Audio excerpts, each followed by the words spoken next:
There was news this week that Apple is planning to release a Mac Studio which could have 1.5 terabytes of memory. And for the average person, that's not in the least bit interesting. But for me, that was the most exciting news I heard all week. And that's because once that happens, a lot of high-end analytical workload that currently sits in data centers will move back off the cloud onto on-premises. And that's because the unit economics has now shifted in a big way.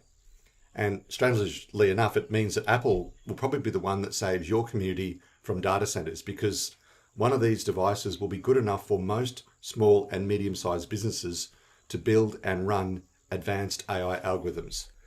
That's the version of the future that I want to see. But before we can get there, there's a couple of things that need to happen first. So this video is a bit longer than the ones I normally produce, but I think it's important to take a bit of time to explain why this news is so significant. So in this video, I want to explain why over the next 3 years, you're going to see Apple take a decisive position inside enterprise analytics and destroy the whole business case for new data centers cold. And that may well be the black swan event that few people ever saw coming. If you've been following the channel, you know that about 10 years ago, I came up with an idea on how we could process business intelligence differently. This is well before ChatGPT and all that bullshit about AGI. It's a genuinely novel approach that I haven't seen anybody else replicate. So about 7 years ago, I bought a cheese grater. Not the one that you make cheese with, but the Mac Pro as my development machine, which looks a lot like a cheese grater. I bought this machine to start building out my idea for the analytical data frame, which is the core technology that sits inside the Kiraa engine today. Problem is that not long after I got my cheese grater working, the MacBook Air M1 was released. And when I started playing with one, I realized that the $12,000 high-end machine that I bought wasn't as good as the $1,500 MacBook Air. So I sold my $12,000 machine and bought myself an M1 laptop. I even wrote an email to Tim Cook thanking him for the M series chips. I didn't get a response, but I guess he just got inundated by all the other Apple fanboys out there doing the same. But the real shame is that not many people are using this chip properly. It's not to say that developers aren't developing on the chips, they are. But Apple Silicon is really hard. And to be fair, Apple has done a lot of work, especially in the last WWDC, to make it easier for developers. But it's still a while away before we're going to see an explosion of AI solutions in the Apple enterprise space. And that's because there's a layer missing. And once you see it, you can't unsee it. Now, to be fair, the hardware that Apple built is extraordinary. They've done the hard part. Unified memory means the CPU, GPU, and the neural engine all look at the same pool of memory. And that's fundamentally different to the NVIDIA data center architecture. That approach has been designed to specialize in one thing, which is great for training foundation models, but it's terrible for inference or using technology inside a organizational workflow. And that's where unified memory really excels. It's not just the hardware, the software is also good. Swift, the language that Apple uses, is fast, it's safe, and it's compiled. And you can also get direct access to the GPU. And tools like MLX and Core ML and now Core AI give you a really sensible path to run models on the machine. That means running AI locally on Apple is great. You can run open weight models, you can quantize them down and run them comfortably on a Mac Studio. Apple has the chip, it has the fuel, and it has the chassis. But what Apple doesn't have is an enterprise engine. So here's where I see the gap. Somewhere between I have a model and I have a working AI system that my business relies on, there's a shit ton of unglamorous work that has to happen.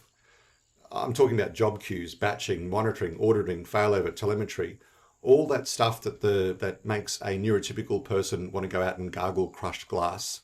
And none of that is AI. But all of that is what AI needs to actually work. That is the orchestration layer. And right now in Apple, it doesn't really exist. Certainly not as an enterprise version that I would expect. Now, could a good Swift developer write this? Yes, absolutely. Will they? Probably not, because there's no need to. And that's not how software gets built. So when you're making an app, you've got a deadline and you've got a customer, and your job is to get them something. So unless you absolutely need to, you're not going to go and stop and write a job scheduler. You're not going to hand tune a metal shader or build a boring monitoring stack for memory pressure. Why would you? You'll be adding months and complexity to solve a problem that you don't yet have. So you take the path of least resistance and you build the minimum viable product, which works, it runs, fantastic. But if you're building on Apple, you've bought a Formula One car and you're driving it to the shops in first gear. And that's what happens when you're running Apple Silicon with languages such as Python. The truth is most developers barely touch a fraction of what their machine can actually do. And the GPU will mostly sit idle unless somebody has developed specific tools to use it. I know this because I've spent far too much of my life watching jobs run and being annoyed that the great machine that we've used is only using a fraction of the CPU. To me, the best way to make performance gains is to make maximum use of the hardware you've already got. And that means making the best use of unified memory. And that's exactly what our team has spent the last 3 years building. Kiraa is not a frontier model. It's not a model at all. In fact, models are really commodities right now, and there'll be a better one next month and the month after that. Personally, I've lost interest in new models. It's just become a bit of a pissing contest right now.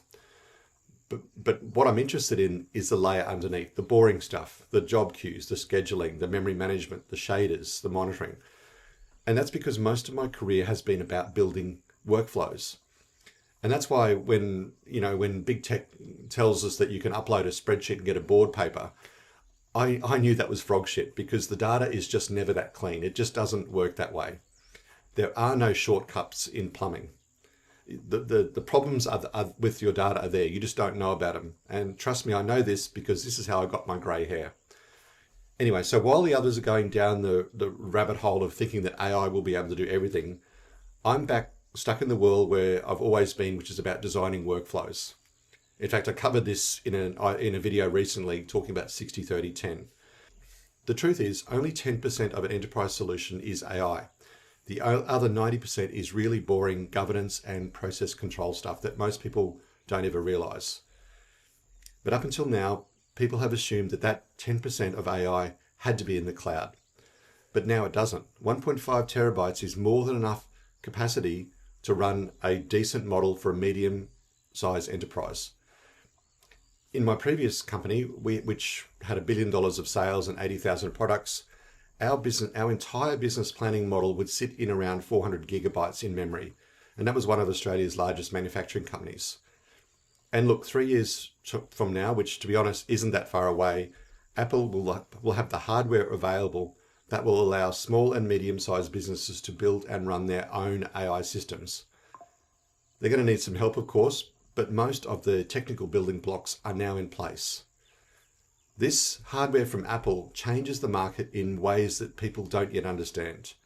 It means companies in the tens or hundreds of millions now have the ability to get technology that was previously only available for the top enterprise layer. But they won't be doing it effectively unless they have the AI engine, which takes care of the messy things like validating, retrieving, augmenting, all that boring stuff. And that's the problem that I'm solving. So that when this hardware hits the market, developers in enterprise can hit the ground running and make their own models internally. Apple has the best hardware. It has great software and it can now run amazing models. But that's still not enough quite for the enterprise layer. What's missing is the AI engine, and that's the piece that nobody will probably build on their own. But if somebody does build it and lets others use it, everybody gets to build their applications faster, and that's the beauty of Kiraa. I'm Dr. Earl Brandt, the founder of Kiraa. If you enjoy my content, please like and subscribe. Also, feel free to connect with me on LinkedIn and drop your thoughts in the comments below. Thanks again for watching, and I'll see you in the next one.